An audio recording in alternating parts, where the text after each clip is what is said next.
तब ये मन अपने गुनाहों को कबूल करता। मैंने कितना अच्छा किया, कितना बुरा किया, कितना पाप किया, कितना पुण्य किया, कितना सुख किया, कितना सुख किया। वैसे शैतान मन किसी से मानने वाला नहीं है। इसने बड़े बड़े ऋषि मुनियों को, योगियों को, महर्षियों को, ब्रह्मचारियों को धराशायी कर दिया। ऐसा ये शैतान मन हमारे सबके मनुष्य मंदिर में रह रहा।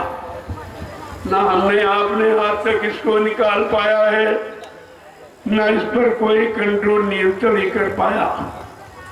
और ये मन मनमानी किया करता। जब जैसी इसकी इच्छा होती है, हमारे आपके शरीर को साथ में लेकर अगर काम की इच्छा हुई तो काम की इच्छा को पूरी करा लिया, क्रोध की इच्छा हुई तो क्रोध की इच्छा को पूरी करा लिया, लोभ मोह अहंकार की इच्छा हुई तो लोभ मोह अहंकार को पूरा करा लिया। और हम आप इसका कुछ नहीं कर सकते। तुम कहते हो पड़ोसी ठीक नहीं है, ये ठीक नहीं, वो नहीं, ये ठीक है, ये दुश्मन है। अरे कभी तुम ये नहीं कहते तो मेरा मन ही खराब है। ये खराबी क्यों सोचता है? ये खराबी की तरफ क्यों जल्दी जाता है? खराबी को, गंदगी को क्यों पकड़ता है? कभी आपने इस पर विचार किया है?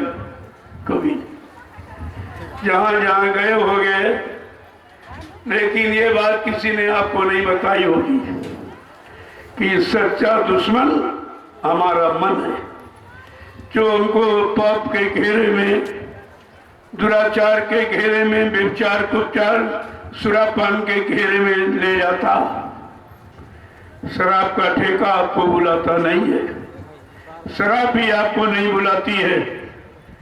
तुम्हारे मन की जो आदत खराब हो गई, ये आदत तुमको घसीट के शराब के ठेके पर ले जाती है।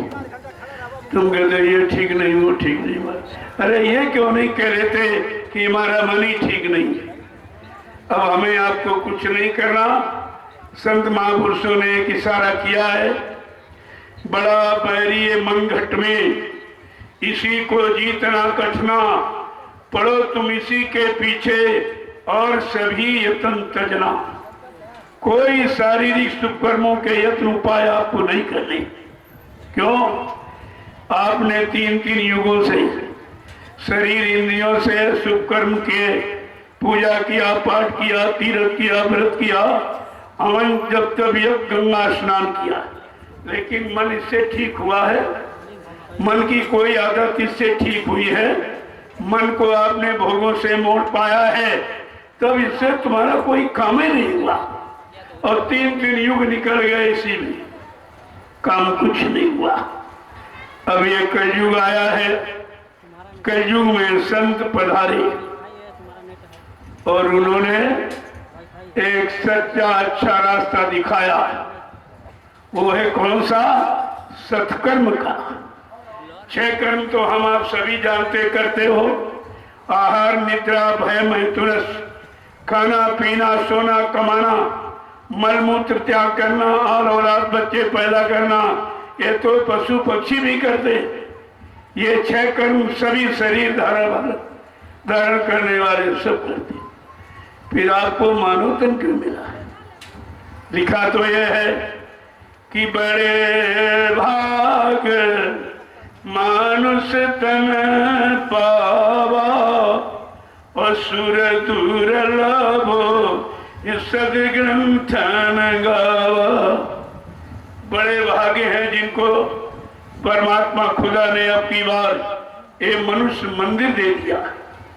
ये सच्चा मंदिर है जिसको भगवान ने अपने हाथ से बनाया। क्षिति जल पावर गगन समीरा, पंच तत्व या रचित शरीरा। जल पृथ्वी अग्नि वायु आकाश 5 मसालों को मिलाकर विचित्र कारीगरी से भगवान ने, परमात्मा खुदा ने इस मनुष्य मंदिर को बना के तैयार किया और इसी में अपनी चेतन मूर्ति जीवात्मा को बैठा दिया, जिसके कारण ये शरीर चलता फिरता, उठता बैठता, खाता कमाता आपको नजर आता है। ये जीवात्मा है शरीर की ऊर्जा। तुम समझे रोटी दाल सब्जी से चलती, जब जीवात्मा निकल जाए फिर शरीर में रोटी सब्जी दूध मक्खन मलाई डालो, खड़ा होगा ये? इसे तुम खड़ा कर सकते हो? अरे ये जड़ पदार्थों का प्रयोग जब तक करेगा जब तक जीवात्मा शरीर में रहेगी। तो खेल तो जीवात्मा का है। और ये किसी ने चर्चा भी नहीं की कि जीवात्मा क्या है, ये कहाँ से आई, कैसे आई, किस तरीके से आकर यहाँ फंस गई, किसने फंसा लिया, किन किन साधनों में कैसे कैसे फंसा लिया, ये सब जानकारी संतों ने दी। संत न आते जगत में चर मरता संसार, गिरी बदरिया पाप की बरस रहे अंगार, और संत न आते जगत में तो जर मरता संसार। अगर संत महापुरुषों का आगमन इस भारत भूमि पर न हुआ होता तो हमारी जीवात्मा इन जन्म मरण से कभी छुटकारा नहीं पाती। कोई आप योग कर लो, शरीर की कोई क्रिया कर लो, इससे जीवात्मा नहीं जगती है, क्योंकि जीवात्मा का विषय शरीर नहीं है, शरीर का विषय जीवात्मा है।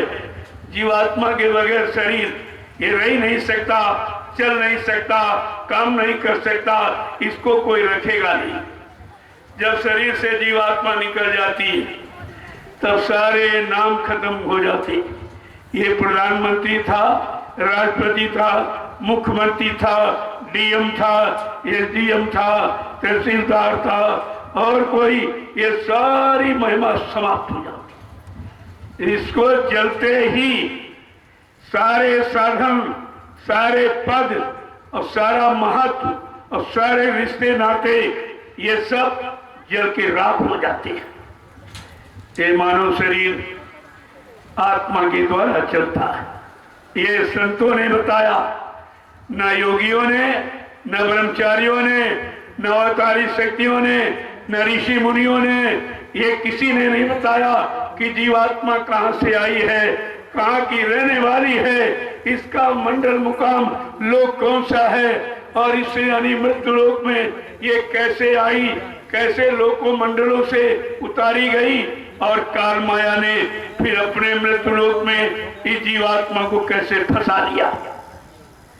ये जानकारी केवल संतों ने दी, किसी ने नहीं दी।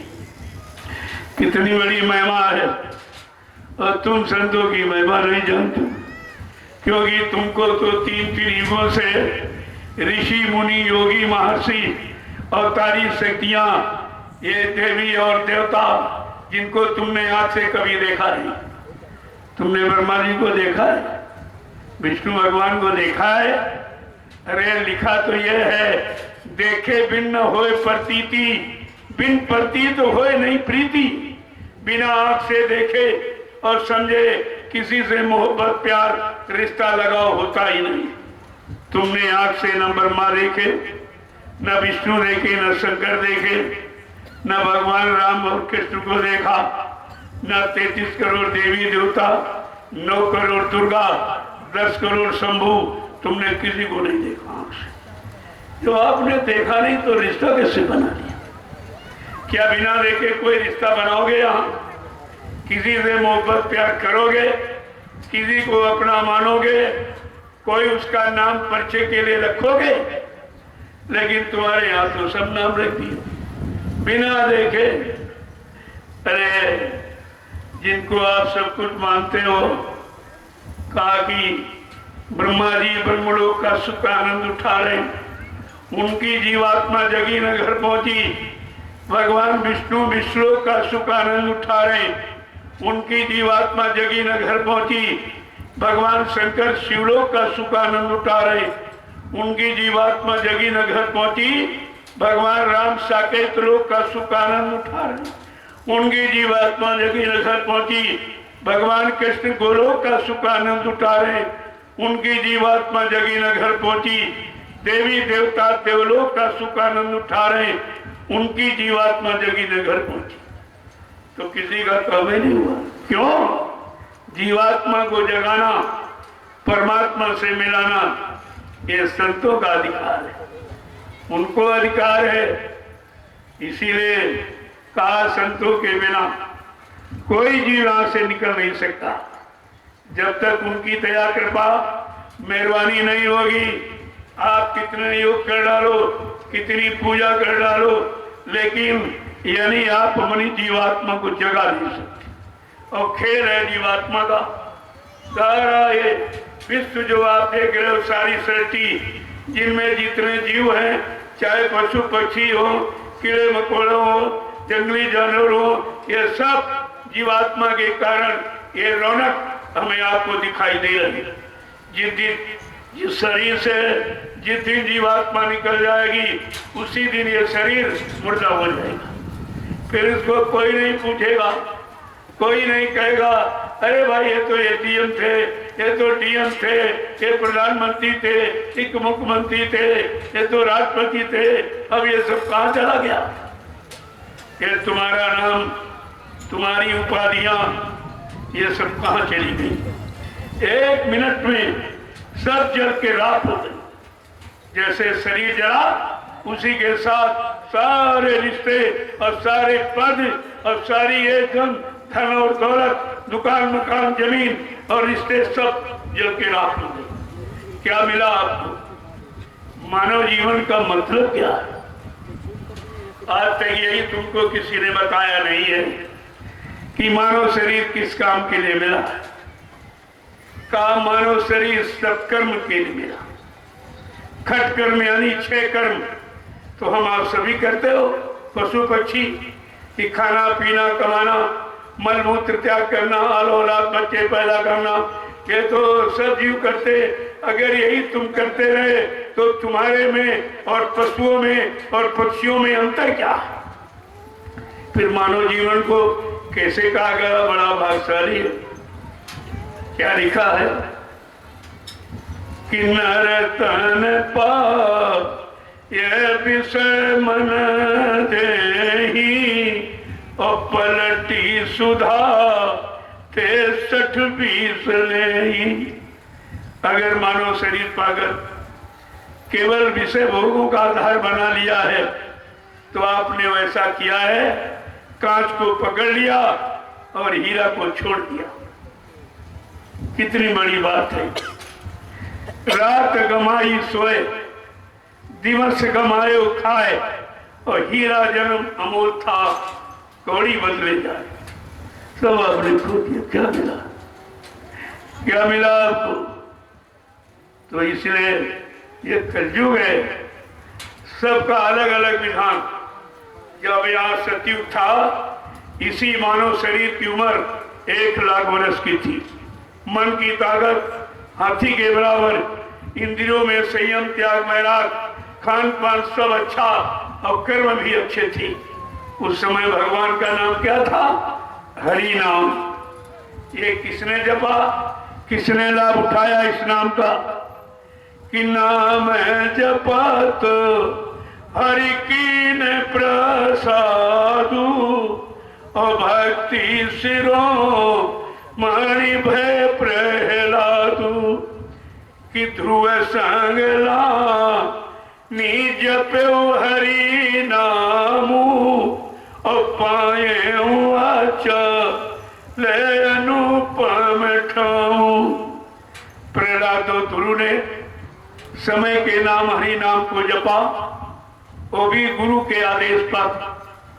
जब प्रहलाद को उसके गुरु ने बताया ये हरि नाम समय का भगवान का सच्चा नाम, इस नाम को जपो, तुम्हारा कोई बाल बांका नहीं कर सकेगा। ये गुरु वाक्य थी। और आपने सारी कहानी पढ़ी है। उसके पिता ने मार डालने का कितना बड़ा प्रयास किया, लेकिन बाल बांका नहीं। क्यों? चाको रखे साइया, मार सके नहीं कोई, बाल न बांका कर सके, चाहे जग पैरी हो।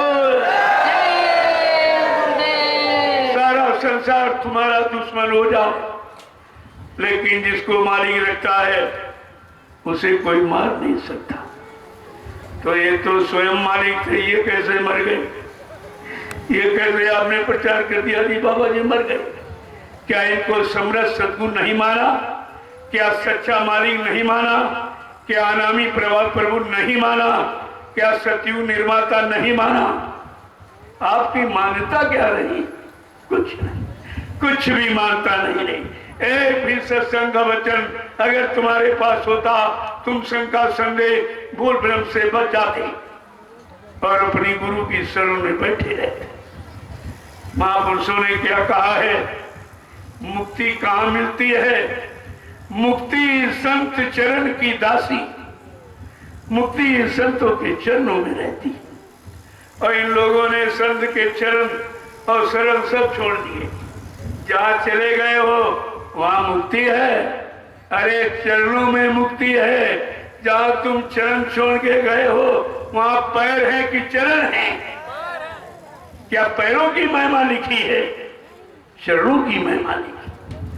इतनी भी बात तुम्हारी समझ में नहीं आई, तुम सब भूल गए, कुछ भी नहीं। अगर तुम थोड़ा बहुत समझते रहते, क्योंकि हमारा देश गुरुओं का देश है, संतों का देश है और ऋषि मुनियों का, योगियों का, मासियों का, ब्रह्मचारियों का, अवतारी शक्तियों का, ज्ञानी विज्ञानियों का ये भारत देश है।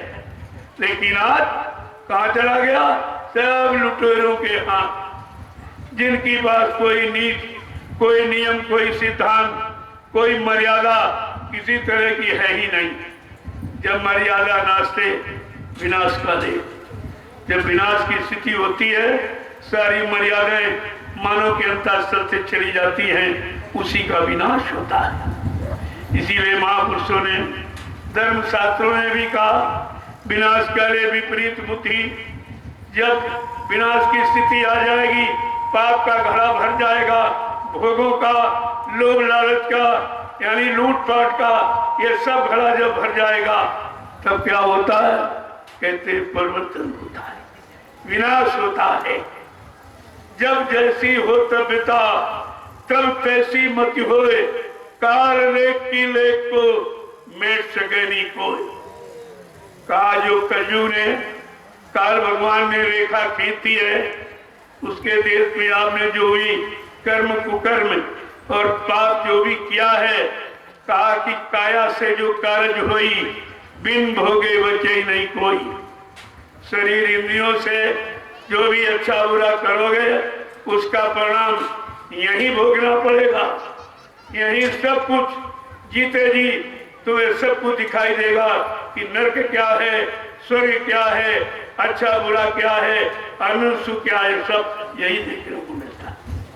इसीलिए महापुरुषों ने कहा, अरे भाई नहीं अच्छा कर सकते हो तो बुरा ही न करो, नहीं पुण्य कर सकते हो तो पापी न करो, नहीं दया कर सकते हो तो किसी की हिंसा ही मत करो, नहीं दे सकते हो तो छीनने और चोरी करने की आदत क्यों डालते हो? देने की सामर्थ्य नहीं है। कितना बिगड़ गया। इसी तरह जब इसी जमीन पर जब त्रेता आया तो मानव शरीर की उम्र जो सतयुग में 1,00,000 वर्ष की थी वो त्रेता में 10,000 वर्ष की रही। 90,000 हमने अपने भोगों में गंवा दिए। कहाँ 1,00,000, कहाँ 10,000। कितना बड़ा नुकसान हो रहा भोगों में फंसने का, लेकिन फिर भी समझ में नहीं आ रहा। भोगों में इतनी आदत मन की खराब हो गई कि वो भोगों को छोड़ना नहीं चाहता।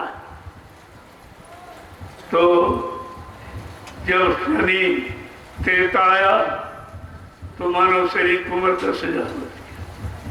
मन की ताकत घोड़े की बराबर, जो हाथी के बराबर थी सचुक में, घोड़े की बराबर रह गई। और संयम, त्याग, खान पान खराब होने लगा। बुद्धि बुरे काम का निर्णय लेने लगी। तो कहते हैं उस समय भगवान का नाम क्या था? राम नाम। अब हरि नाम नहीं, त्रेता में राम नाम चलेगा। हर युग का नाम अलग, भगवान अलग है। और फिर क्या कहा कि त्रेता में जब उम्र कम है, मन की ताकत कम, नियम संयम कुछ नहीं रहा, तो ये पूजा पाठ कौन, भगवान का नाम क्या होगा? का नाम राम नाम। तो ये पूजा पाठ क्या करेगा?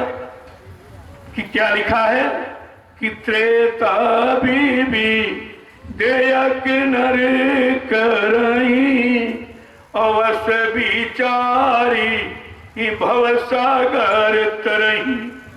त्रेता में नाना प्रकार के हवन, यज्ञ, पूजा पाठ, विधि विधान, ये त्रेता का कलयुग का नहीं है।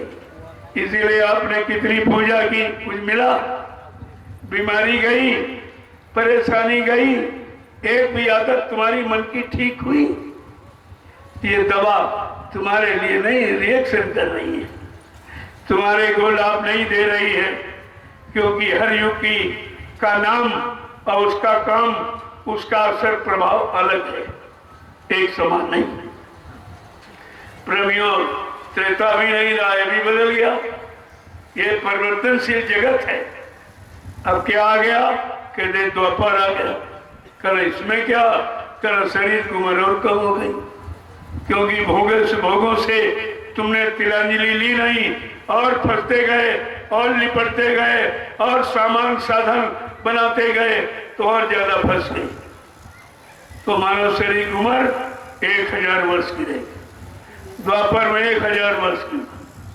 मन की ताकत कहते बकरी के बराबर, जो घोड़े के बराबर थी वो बकरी के बराबर रहेगी। कहा फिर भगवान का नाम क्या रहेगा? कहा राम नाम नहीं, अब कृष्ण नाम चलेगा। देखो कृष्ण नाम आ गया, लेकिन किसी नाम की महिमा, गरिमा, गौरव को खराब नहीं किया गया, उसको भुलाया नहीं गया। अगर नाम भूल जाओगे तो युग का काम और भगवान तुम्हारी समझ में कुछ नहीं आएगा। प्रेमियों, द्वापर में क्या रखा?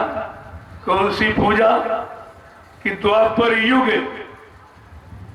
रघुपत पर पूजा। द्वापर में भगवान की पैरों की पूजा, यानी मूर्ति पूजा। ये मूर्ति पूजा का विधान वेद व्यास जी ने ये द्वापर युग के जीवों के लिए बनाया, तुम्हारे लिए नहीं है। इसलिए तुमने कितनी पूजा की, देवी की, देवता, भगवान, कोई मिला? किसी ने आपकी मदद की? किसी ने बीमारी, महामारी, परेशानियों को रोका? किसी ने तुम्हारी कोई मदद की है? क्योंकि तुम्हारा कलयुग का वो नहीं है, वो है द्वापर के जीवों के लिए। हर युग के जीवों के लिए अलग अलग नाम आया, उस नाम का अलग अलग काम हुआ। प्रेमियों, द्वापर भी खत्म हो गया, क्या आया? कलयुग, जिसमें हम आप बैठे। कलयुग का मतलब कलह युग। कलह माने लड़ाई झगड़े का युग है। उसका प्रभाव देखिए समाज में। आज भाई भाई में लड़ाई झगड़ा, पति पत्नी में लड़ाई झगड़े, बाप बेटे में लड़ाई झगड़ा, जात पातियों में, हिंदू मुसलमान सिख ईसाइयों में, ब्राह्मण क्षत्रिय वैश्य सज्जनों में, राजा और रैयत में, यहाँ तक मंदिर और मस्जिद में भी झगड़ा।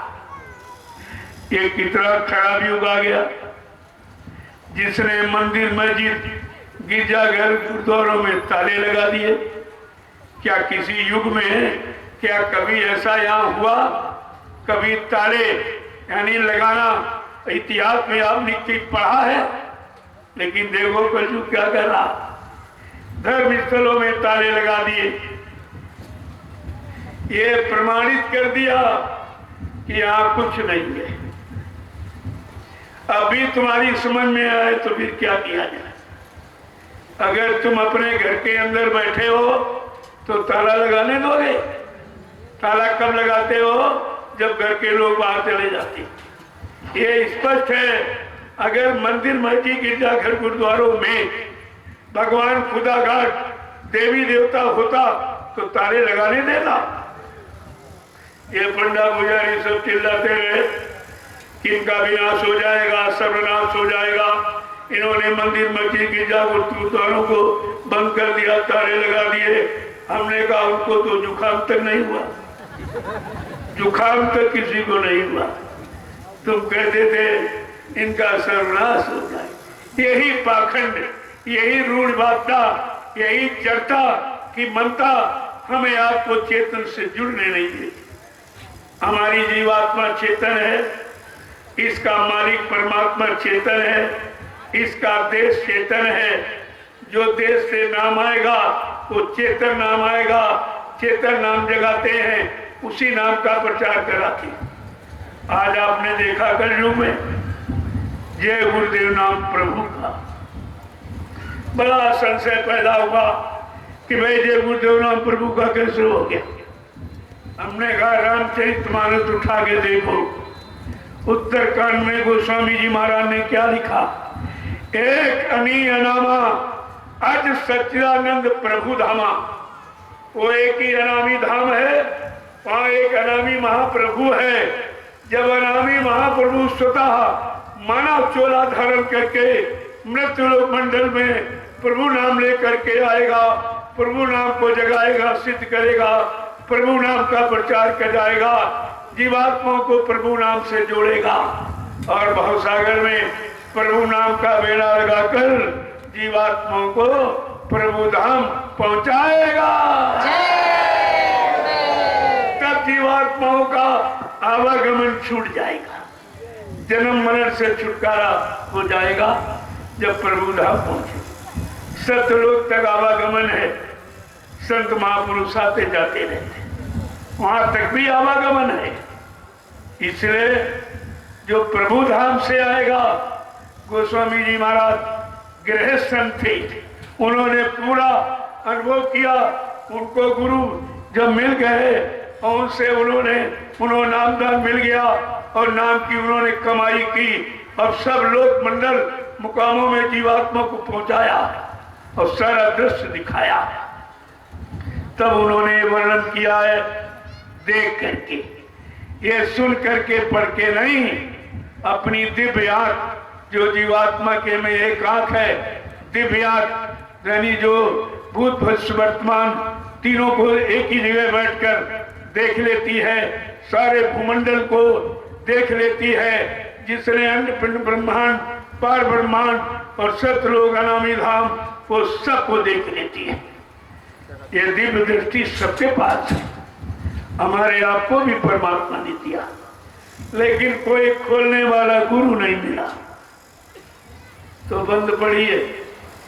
जैसे आपकी शरीर के दो आंखें, दो कान, नाक के सुराख अगर बंद हो जाए तो गुदुखाई सुनाई कोई सुगंध बदबू मिलेगी, आप देख पाओगे आप। तब आप प्रयास करते हो, चलो वही कोई डॉक्टर वैद्य हकीम की तलाश करो जो इसका जानकार हो, मिल जाएगा, हमको औषधि जड़ी बूटी दे देगा तो हमारी आंख कान ठीक हो जाएगी। तो आपने शरीर के आंख कान को ठीक करने के लिए डॉक्टर वैद्य हकीम को देखा और ढूंढा, लेकिन जीवात्मा की दिव्य आंख कान नाक जब से आई तब से बंद पड़ी है। कभी आपने प्रयास किया, कभी किसी से पूछा, क्योंकि ये जानकारी ही नहीं थी। ये तो जानकारी संतों ने दी अभी 750 वर्षों में, इसके पहले जानकारी थी ही नहीं कुछ, उन्होंने आकर के जानकारी दी। इसीलिए गोस्वामी जी महाराज ने उत्तरकांड में सब कुछ लिखा, लेकिन आपने कभी पढ़ा नहीं।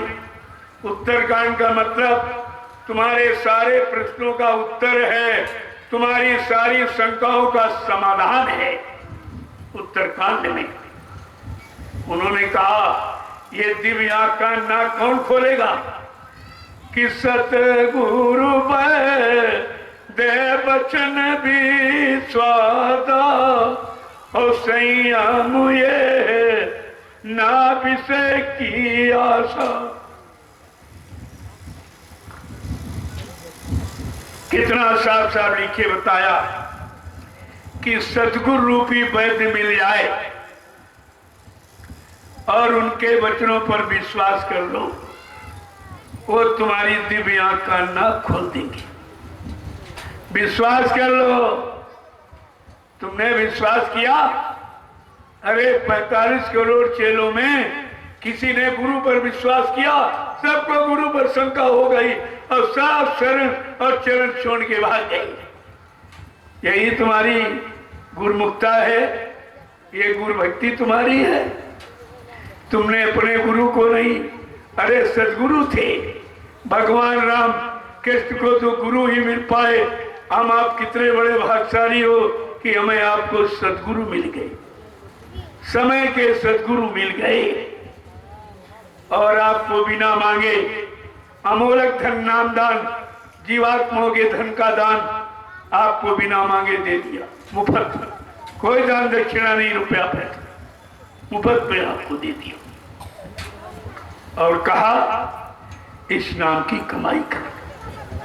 घर गृहस्थी परिवार में रहना, कोई दाढ़ी बाल नहीं रखाना, कोई लाल पीले कपड़े पहनकर बाहरी कोई ढोंग, कोई पाखंड, कोई बनावट, सजावट, दिखावट मत करना, क्योंकि जीवात्मा अंदर में है, बाहर में करने से कोई लाभ नहीं मिलेगा। ले संत मत में किसी को दाढ़ी रखाने का आदेश नहीं है।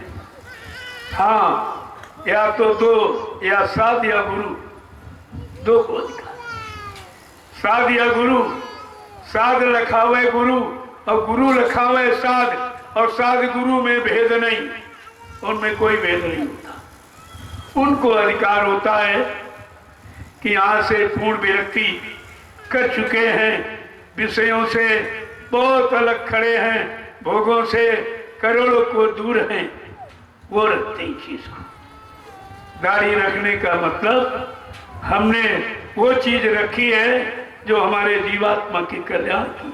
हमने गुरु के वचनों को रखा संभाल के, उनके आदेश हुक्म को रखा है, माना है, उनको तो रखाना ठीक है। बाकी एक ढोंक पाखंड तुम्हारे लिए हानिकारक है, लोग तुम्हें साधु महात्मा समझ के सम्मान करेंगे, उस सम्मान तुम्हारा कर्जा बन जाएगा। लाभ और मान क्यों चाहे, पड़ेगा सब तुझे देना, गुरु का ध्यान कर प्यारे, बिना इसके नहीं छूटना। अगर छुटकारा चाहता है तो गुरु का ध्यान। तुमने किया गुरु का ध्यान, तुमने गुरु का ध्यान रखा, गुरु का ध्यान, गुरु के वचनों का ध्यान, गुरु के द्वारा बताई नाम युक्ति का ध्यान तुमने कभी रखा है? कुछ नहीं, कुछ नहीं। 45 करोड़ में कुछ नहीं, सब खाली नहीं। गुरु नानक देव जी महाराज के 4400 शिष्य थे। जब 4400 शिष्य हो गए, गुरु नानक देव जी महाराज को चिंता हो गई कि शिष्यों की संख्या तो बढ़ती चली जा रही, लेकिन इसमें मेरा असली, यानी जो मेरे सिवा न किसी को जानता, न पहचानता, न मानता, न सुनता, न करता, ऐसा मेरा सच्चा आशिक, सच्चा भक्त, मुरीद, फॉलोअर कौन है? इसकी परीक्षा के लिए उन्होंने तैयारी कर दी। संगत को आदेश दिया कि कल समूची संगत आएगी, मैं एक आवश्यक संदेश दूंगा। और रात भर में उन्होंने तैयारी कर ली। एक झोपड़ी बनाई, झोपड़ी में तरबूज का फल रखा, एक तलवार रखी, एक बकरे को बंद किया, एक बाल्टी में लाल रंग पानी घुरवा के रखवा दिया और एक प्रेमी को बैठा दिया। जब सवेरे संगत आई तो गुरु नानक देव जी महाराज ने फरमान जारी किया, सब लोग लाइन से खड़े हो जाओ। सारी संगत जब लाइन से खड़ी हो गई तब गुरु नानक देव जी महाराज ने कहा, हमें सर चाहिए, सर। तो जब सबसे आगे खड़ा था प्रेमी, बड़ा खुश हुआ कि अगर मेरा सर गुरु के काम आ जाए तो मेरा मानव जीवन सार्थक हो जाएगा। बड़ा खुश हुआ। क्यों? शीश दिए गुरु मिले तो अभी सच्चा जान, सस्ता जान। कहा अगर शीश देने पर कोई परमार्थी गुरु, आत्मा को जगाने वाला, परमात्मा से मिलाने वाला, पाप कर्मों में माफी दिलाने वाला, ऐसा समृद्ध सदगुरु अगर मिल जाए, उसके मिलने में अगर ये सर चला जाए तो ये सस्ता सौदा है। गुरबाणी क्या कहती? शीश दिए गुरु मिले तो भी सस्ता जान। लेकिन तुम्हारे पास गुरबाणी, गुरबचन जो कुछ है ही नहीं, सब तुमने छोड़ दिए। छोड़ करके फिर उन्हें गुनहगारों के पास फिर चले गए हो जिन्होंने गुरु के साथ कितना बड़ा अन्याय किया। अगर ये न्याय को मैं खोल के कह दूं तो यहाँ ऐसे ऐसे प्रेमी बैठे जिनका हार्ट अटैक हो जाएगा, अपने गुरु का अपमान नहीं बर्दाश्त कर सकते हैं। ये सब आपके सामने आएगा, चिंता मत कीजिए। बहुत थोड़ा समय रह गया, ये गंदगी सिमट जाने दीजिए। अब प्रकृति ने झाड़ू उठा ली, ये सब गंदगी निकल जाएगी। सब गंदे जीव, गंदा खान पान करने वाले सब सिमट जाएंगे, तब ये सतयुग पदार्पण करेगा। ऐसे नहीं आएगा। इसीलिए बाबा जी ने क्या कहा, जिन लोगों ने गंदगी फैलाई है मैं इन्हीं से गंदगी उठवा दूंगा। तुम इस पचड़े में मत पड़ो, तुम भजन करो, तुम्हारा काम कुछ और है। लेकिन तुमने इसको समझा कुछ नहीं, तुम भी उसी गंदगी में चले गए, उसी पचड़े में तुम फिर से फंस गए, क्योंकि तुमने गुरु वचनों को याद नहीं रखा। जब भूल जाओगे, बाबा जी ने क्या कहा था, हमारे सत्संग वचनों को बच्चा ऐसे संभाल के रखना जैसे रुपए पैसे सोने चांदी हीरे जवाहरात को गांठ पे बांध के रखा जाता। अगर मेरे वचनों को कहीं तुमने भुला दिया तो मेरी दुआ और दया के भंडार से तुम करोड़ों को पीछे चले जाओगे। आज यही हो गया, सब के सब बिचारी।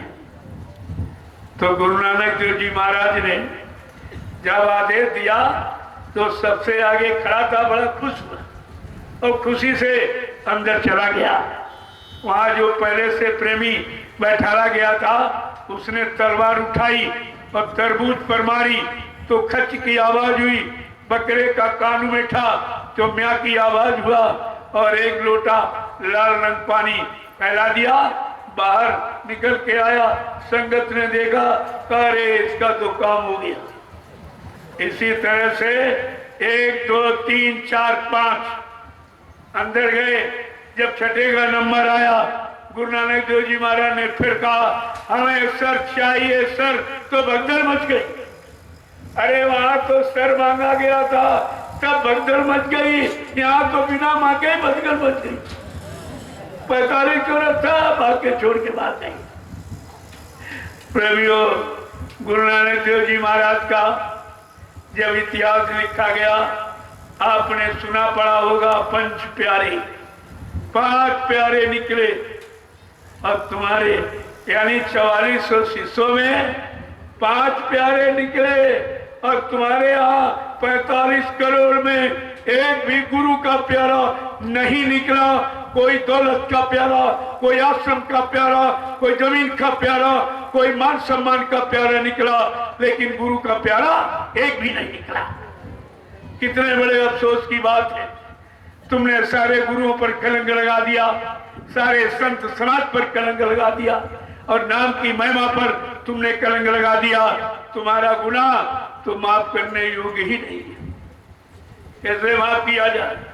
कोई बोला 45 करोड़ चेला और 5 लोगों ने नाटक कर दिया। 5 नहीं, 45 करोड़ क्या करते रहे? ये क्या करते रहे?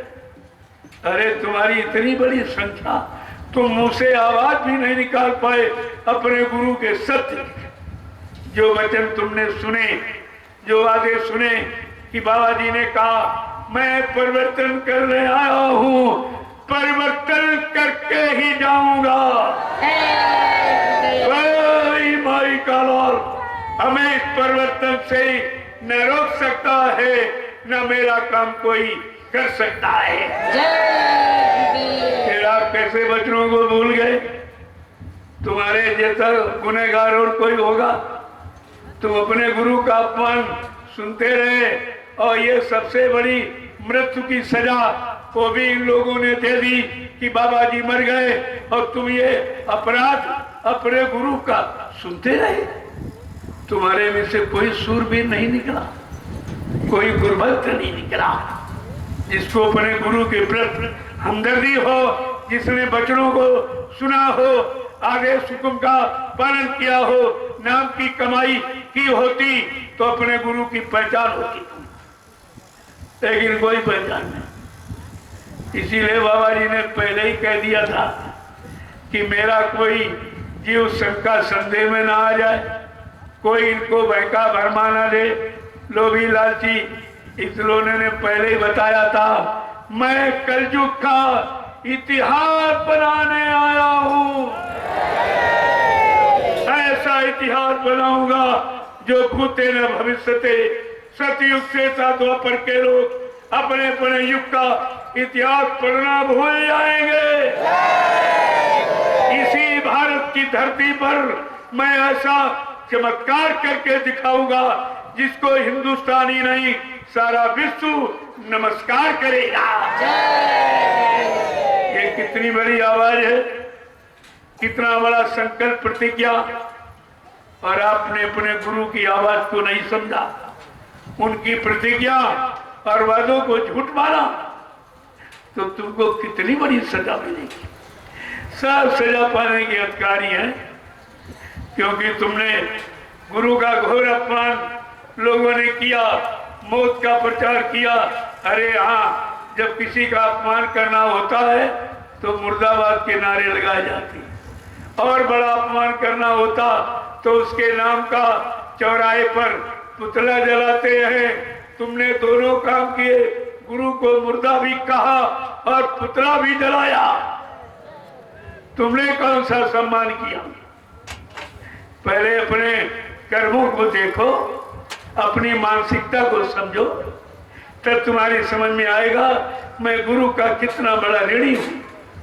क्योंकि कहा था ये नामदान, इसकी कीमत, ये सारी दौलत दुनिया की, सारा सामान अगर चढ़ा दो, नामदान की कीमत कोई अदा नहीं कर सकता। हम आप कितने बड़े गुरु के ऋणी हैं कि नामदान का तो कर्जा भी अदा नहीं हुआ, और ये और गुनाह पाप कर दिया कि मर के चले गए, धोखा लेके चले गए, बेईमानी करके चले गए, झूठ बोल के चले गए। ये आपने प्रचार किया।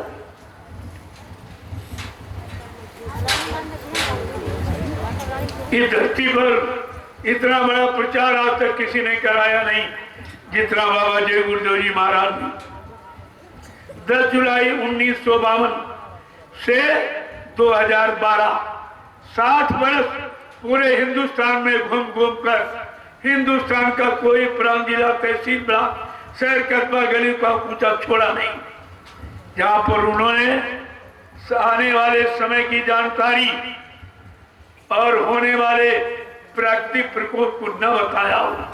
6 नवंबर 1986 में बाबा जी ने कोरोना के बारे में सबसे पहले इशारा किया था, आगे ऐसी महामारी आएगी जिसका लोग नाम भी नहीं जान पाएंगे, वो नाम कोरोना होगा। कोरोना का मतलब क्या कहना तुम करो, ना तुम झूठ बोलो, ना निंदा आलोचना बुराई करो, ना मुर्गा मीट अंडा खाओ, ना शराब पियो, ना किसी की बुराई करो। इसलिए तुम्हारे मुंह पर ये पट्टी बांध दी गई जिसको तुम मास्क कहते हो। ये पट्टी इसीलिए बांधी, लेकिन पट्टी बंधी है, काम सब हो रहा, काम सब वही हो रहा, क्योंकि यहाँ सब बंद, न्यायालय, कार्यालय, विद्यालय और धार्मिक स्थल ये सब बंद, सड़क यातायात सब बंद, दुकान व्यापार सब बंद, लेकिन शराब के ठेके खुले, मुर्गा मीट के साथ खुले। क्या है? अरे अनैतिक कार्य, अधर्म नहीं तो क्या है? तो परिवर्तन तो निश्चित। जब जब होए धर्म की हानि, बाढ़ है असुर अधम अभिमानी, तब तब प्रभुधर मनुष्य शरीरा, हरे सदकृपा निधि सज्जन पीरा। ये तो समय आ गया है, जिस समय के लिखा गया था वो समय बिल्कुल आपके साथ। मैंने प्रार्थना की थी कि ये कार्यक्रम हो जाने दीजिए, एक समाज को नई दिशा मिलेगी, देश को भूल भ्रम शंका संदेश चला जाएगा। ये सब मैंने कहा, लेकिन कुछ ही नहीं। मैंने कहा 1 साल से आप देख रहे हो ये सतगुरु धाम में कोई बीमारी, कोई केस नहीं। कारण क्या है? ये 88,000 ऋषियों की तपस्या हुई। आपको ये भी समझ में नहीं आया। मैंने तो सब करके दिखाया, लेकिन आपकी समझ में फिर भी नहीं आया। अब भी अगर जिम्मेदार लोग ये समझ लें और ये धार्मिक धरा राम की है, कर्म भूमि कृष्ण की है, योग भूमि संत महात्माओं की है। इस पर से ये हिंसा हत्या कराना बंद कर दें, कटवाना बंद कर दें, बिकना बंद हो जाए, खाना पीना बंद हो जाए, सारा मानव समाज शिष्ट सभ्य और शाकाहारी सदाचारी और ब्रह्मचारी बन जाए तो हिंदुस्तान को कोई पा नहीं सकता। हिंदुस्तान की बराबरी कोई नहीं कर सकता। लेकिन आपने तो सारे रास्ते बंद कर दिए। मैंने बड़ी प्रार्थना की कि आगे का समय बहुत खराब, जब खराब समय आता है तो धर्म का प्रचार किया जाता है, धार्मिक व्यवस्था को लागू किया जाता है, पूरे देश में धार्मिक लोगों को धर्म के प्रचार के लिए यानी खुला परमिशन दिया जाता। कहा जाता जितनी दूर तक ये अच्छाई का, सच्चाई का और दया का, रहम का ये बात पहुंच जाए और लोग इसको सुनने और बदल जाए, ये तो बहुत अच्छा। तभी कहा गया था जथा राजा तथा प्रजा, धर्मी राजा धर्मी प्रजा। अगर राजा धार्मिक तो धर्म का प्रचार जरूर कराएगा। लेकिन आज क्या कहा जा, धार्मिक बनते हैं, श्री राम को आगे खड़ा किया, अब काम क्या? अरे श्री राम के राज को याद करो। राम राज बैठे त्रैलोका, हर्षित भय गए सब शोका। जब भगवान राम गद्दी पर बैठे तो सारे दुख तकलीफ सब यानी दूर भाग गए, सबको सुख शांति मिली। और तुम्हारे बैठते ही सब दुख आ गई, तकलीफ आ गई, मुसीबत आ गई, बीमारी महामारी परेशानी आ गई, तो तुमने राम के इतिहास को कहां पर लागू किया? श्री राम की मर्यादा कहां रखी? भगवान राम ने यानी उनके गद्दी पर बैठते, देखिए कितना बड़ा यानी परिवर्तन है। धीरे धीरे ये व्यवस्था, और उन्होंने दो गुरुओं को रखा, गद्दी पर अपना नहीं बैठे, दो गुरुओं को पदासीन किया, एक धर्म गुरु एक राजगुरु। धर्म की व्यवस्था बिगड़ती तो विश्वामित्र से सलाह ली, राजनीति की व्यवस्था बिगड़ी तो वशिष्ठ जी से सलाह ली, और इनके यहाँ कोई गुरु ही नहीं, सब निगुरे, कोई गुरु नहीं। अरे भाई, प्रथम तिलक वशिष्ठ मुनि की ना। जब वशिष्ठ मुनि उनके गुरु थे, उन्होंने तिलक कर दिया, राजा बना दिया, मंजूरी दे दी, तब वो गद्दी पर बैठे। इनके यहाँ कोई गुरु है, अपने मन से तिलक लगा लिया, बैठ गए। देख लो हालत क्या है। राजनीति चलाई जा रही कि घसीटी जा रही, घसीटने में जनता के चिथड़े उड़ रहे, कोई सुनने वाला नहीं। जबकि रामचरितमानस क्या कह रही है कि यानी मतलब स्पष्ट शब्दों में कहा, लेकिन समझता कौन है? जा सुराज प्रिय प्रजा दुखारी, स्वर्ण पवस नरक अधिकारी। जिसके राज में प्रजा दुखी है वो राजा नरक में जा। ये मैं नहीं कह रहा हूं, ये रामचरितमानस कह रही। और आप राम के पुजारी बन रहे, राम राज कहते हो, ये राम राज है, इसी को राम राज कहते हैं। अरे ये भी तो समझो कि तुम ये कर क्या रहे हो? तुम भगवान राम को भी कलंकित कर रहे हो, उनकी राजनीति को कलंकित कर रहे हो, उनकी मानव व्यवस्था को कलंकित कर रहे हो। ये अपराध नहीं तो क्या? क्या इससे बड़ा और कोई अपराध है? ये सब सोचना पड़ेगा। ये प्रकृति तुम्हें मजबूर कर देगी सच्चा अच्छा बनने के लिए। इसीलिए बाबा जी ने कहा, अभी महात्मा समझा रहे, सब तरह से मना रहे, तुम्हारे पाप कर्मों में माफी दिला रहे। अगर तुमने इनकी बात नहीं मानी, इन पर विश्वास न किया, तो पीछे कुदरत खड़ी है, अपने एक डंडे से 200 करोड़ का वाला न्यारा कर देगी। ये बाबा जी के वचन तुमने सुने ही नहीं।